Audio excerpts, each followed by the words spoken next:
Welcome to the Defiance County WIC breastfeeding class. My name is Melinda Coolman and I'm a certified lactation counselor. Today we're going to be going over this How to Breastfeed Your Baby booklet. So you should have gotten this at your first WIC appointment with us. If you do not have the book, then you can call our office and get yourself a copy, but I do recommend that you flip through the book as we go through this class. Now, this is not in the book, but it's something that I always like to show because it's a great visual of what the difference is between what's in breast milk versus what's in formula. Breast milk has so much more in it than formula, and even though formula companies try their best, they just can't replicate it. Breast milk has live cells that protect the baby and keep the baby from getting sick and build their immune system. Okay, so when you're in the hospital, the first thing that you want to do is have skin-to-skin time with the baby for the first hour to hour and a half. And that means that the baby is going to be in just a diaper with a blanket over you and the baby. And this is a great time to bond with the baby. It's also important that you breastfeed frequently, so at least every 2 to 3 hours. But you do want to follow baby's hunger cues. So if baby's showing that they're hungry before then you'll just want to breastfeed baby anytime that they're showing that they're hungry. And this is important because this is going to help your body know how much milk to make for your baby. Also, your breast may not feel full for the first few days, and this is because your milk will be changing and increasing in volume. The next page is showing different ways that you can hold your baby. There's really no right or wrong way to hold your baby. It's just going to be whatever's comfortable for the two of you. A lot of people like the laid back breastfeeding hold. There's also the football hold, which is great for if you had a C-section because then baby's not going to be resting on your incision. They'll be off to the side. There's also the cross cradle and the cradle hold, which in both of these, the baby's across the front of the mom. It just depends on which arm the mom's using to hold the baby. If you're working with baby on latching, then I think the football hold and the cross cradle hold are some nice ones because of where your hand is. It's a little easier to help guide the baby to get the baby to latch on. But a lot of moms really like the side laying hold as well. This is one that you'll want to be careful with though because it is easy to fall asleep while nursing your baby. You're probably already going to be tired, but breastfeeding also releases hormones that make you relax. So if you're sleeping with the baby, then that's not considered safe. So just something to be careful with that one. Now, these pages are important for showing how to get baby to latch on with a nice deep latch. This is going to make breastfeeding most comfortable for you and baby. One common concern that I hear pregnant moms say is that they're nervous about breastfeeding because they hear that breastfeeding is painful, which breastfeeding shouldn't be painful. And if it is, oftentimes the reason is because the baby has a shallow latch. So if you right now use your tongue and feel the roof of your mouth, you're going to feel your hard palate. But if you move your tongue further back, as far back as you can, you'll feel that it starts to get softer back there. And that's where you want your nipple in the baby's mouth. So if the baby's not latched on deeply enough, then they're going to be pressing your nipple against the roof of their mouth. And that's when it gets painful and you start to have like the cracked nipples and everything. So if you get a nice deep latch, then that's going to be helpful for preventing that. So this goes over each step. So the first thing that you want to do is make sure that baby is tummy to tummy with you, and you want the baby's ears, shoulders, and hips to all be in a straight line. So you wouldn't want like their belly to be facing the ceiling and then their head turned towards you. So you want them to be completely lined up. And then you'll point your nipple towards the baby's nose. The baby will be able to smell the milk, and then they'll tilt their head back and open their mouth. If they're not doing that, you may want to touch your nipple on the baby's top lip or maybe even on the baby's nose and kind of come down and touch the top lip. That should be enough to get the baby to open their mouth. Some moms might need to express like a little drop of milk so that the baby can taste that to know that they're about to eat. And if the baby's not opening their mouth wide enough, then just wait to pull baby into your breast and keep kind of touching their top lip, and they'll open their mouth even wider. So you want them to open their mouth nice and wide, and then your nipple should be pointing at the roof of the baby's mouth, and then you'll bring baby to breast chin first. And so then the baby's chin and cheeks should be pressed against your breast. Their cheeks should be nice and full, so you shouldn't see any dimpling there. Their nose should be clear of your breast or might slightly be touching your breast. And then in step 4, that's what it will look like when you look down at your baby. And if the latch isn't comfortable, then you can take a clean finger and break the suction like at the side of the baby's mouth to try again. Now this page is a nice visual for the baby's belly size. So on day 1, baby's belly is only the size of a marble. So this is something to keep in mind because some women worry that in the first couple of days they're not producing enough milk, but that's because your baby doesn't need that much milk. So your milk is going to slowly increase each day as the baby's belly grows. And remember that you must breastfeed at least every 2 to 3 hours, which is going to come out to 8 to 12 times a day. And if you plan to use a bottle or a pacifier, you'll want to wait until baby is at least 3 to 4 weeks old, sorry, because they tend to decrease milk supply. And so it's beneficial for baby to be the one that is stimulating you for those first 3 to 4 weeks to bring your milk supply in, and then introducing a bottle after that. If you plan to go back to work, it is a good idea to introduce a bottle occasionally after 3 to 4 weeks so that they get used to that, but you do want to wait till at least 3 to 4 weeks. On the next page, it goes over baby's hunger signs. So it is important to be familiar with these. If baby's hungry, they might start sucking on their hands, moving their head around, looking for a nipple, making a fist. Any of these listed, if the baby does this, then you'll want to offer the breast, but you don't want to wait until the baby starts crying because that's going to be a late hunger cue. And it is hard to get the baby to latch on if they're crying. So if the baby does start crying because they're hungry, you might need to first calm the baby down before you try to get the baby to latch on. Another concern that I hear a lot from moms is that they sometimes wonder if their baby's getting enough milk. So here are some ways that you know if your baby's getting enough milk. So having plenty of wet and dirty diapers, nursing every 2 to 3 hours, if your breast feels softer after feeds, and if baby has a good weight gain.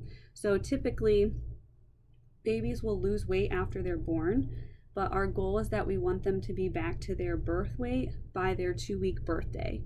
So having them like keeping track of their weight at the doctors and making sure that they're back to their birth weight by their 2-week birthday, that's a good sign.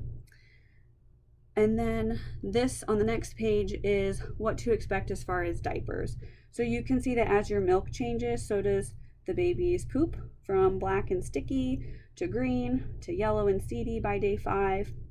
And then after about 4 to 6 weeks, the milk changes again, and so then the baby won't have as many poops. So you'll notice that that'll decrease at that time. Now, there may be times where baby's sleeping, but they haven't eaten in a while, so you want to wake them to feed. These are a couple ways that you could try waking them. If baby falls asleep while you're nursing, breast compressions can increase the flow of milk, and then that can get the baby to wake up and start drinking again. So you can see in the picture, the mom's just holding her breast in like a C shape and just gently but firmly squeezing the breast, and that's going to increase the flow of milk. Hand expression is important to know how to do. This can be helpful if you're ever engorged, if your breasts are really full, or if you ever need to express milk, and maybe baby's not latching well, or you don't have like your pump with you or something like that, it's always good to know how to hand express. Here are some common myths that we hear a lot about breastfeeding, so you are welcome to read through these on your own. If you plan to be away from baby because you're going to be returning to school or work, then you'll want to make sure that you get a breast pump. And after about 3 to 4 weeks, you can start practicing giving baby a bottle. So I know I mentioned this a little bit already, but it might be helpful if somebody else is the one feeding the baby too. If you're the one that's always bringing baby to breast, then that's what they're going to expect. So if you're able to have like baby's dad or somebody else offer the bottle around the 3 to 4 week time frame, then that would be a good idea. Make sure that you're using a nipple that has a slow flow, and try to hold baby in a similar way to how you would if you were breastfeeding. Pause often, switch sides halfway through, and you don't want to force them to finish the bottle, so they'll know when they're full. And then the next couple of pages goes over some possible issues that may come up. I'm not going to review them now with you, but they are a good reference if you need to come to these. And this page is just reviewing some of the things that can happen, which are perfectly normal, but moms may be worried about them. So the first one is frequent feeds. So definitely normal for babies to eat often, definitely like 2 to 3 hours, every 2 to 3 hours in the beginning, but you'll notice too around 10 days, 3 weeks, 6 weeks, 6 months is when they have growth spurts, and so they might breastfeed more often during those times. If baby takes a bottle after feeds, if you're offering your baby a bottle because you feel like maybe they're still hungry, you might then notice that the baby is drinking the bottles too. But bottles, they flow fast, and babies have an instinct to keep swallowing so that they don't choke. So that doesn't necessarily mean that they were still hungry, just that you're giving them a bottle so they're drinking it. It is normal for your breast to change too. So some moms feel concerned when they don't feel like their breasts are full anymore. So they're going to feel full about 2 to 5 days after delivery, and then they're going to get soft again around day 10, and that's normal. Your body is just figuring out how much milk to make for baby, and so yeah, that's normal. Difficulty with pumping milk. So pumping is definitely a skill, like this says here, that comes with practice. If you're exclusively bringing your baby to breast, and one day you decide to add in a pumping session, you're probably not going to get that much milk, and that's what I see a lot, and moms do get concerned about that. But the reason is because you're making what your baby needs, and so if you add this extra pumping session in, if you start doing that every day, then you'll eventually notice that the amount you get will increase. But to randomly pump, you're probably not going to get that much, and that's perfectly normal. Now, if you're going to be away from the baby, and so you're not feeding your baby during that time, and then you pump, then you should get a good amount because baby's not taking milk from you. So the pump is replacing the baby at that point.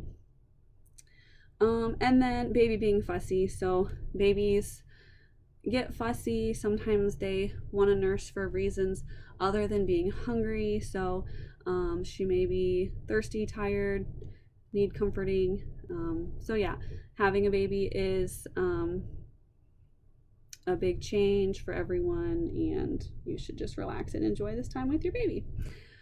The next page, this is a really helpful breastfeeding and diaper log that a lot of moms find helpful. So on the first day, what you can do here is you see all of the different times for the whole day. So you circle what times it was that your baby fed, and then at the end of the day, you're able to see, did baby eat 8 to 12 times today, because that's the goal. Also on the first day, you want baby to have 1 wet diaper and 1 dirty diaper. On the second day, you want baby to have 2 wet diapers and 2 dirty diapers. On the third day, it's 3 and 3. On the fourth day, it's 4 and 4, and it keeps going up until about day 5.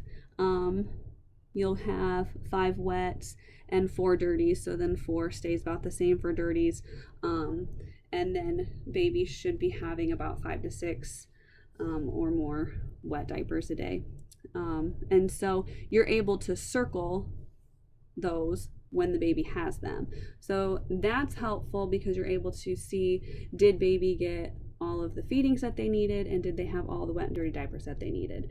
Because if you remember, we said that feeding your baby every 2 to 3 hours is one of the ways you know baby's getting enough, in addition to baby having plenty of wet and dirty diapers. So some moms find this to be really helpful in helping them to have confidence that baby's getting. Now, this page just talks about like, how long should I nurse my baby for? So there's really not like a set amount of time that you have to nurse your baby. It's really up to each mom what her breastfeeding goals are. Some moms set smaller goals and some moms set bigger goals, or you might start with a small goal and then keep extending it.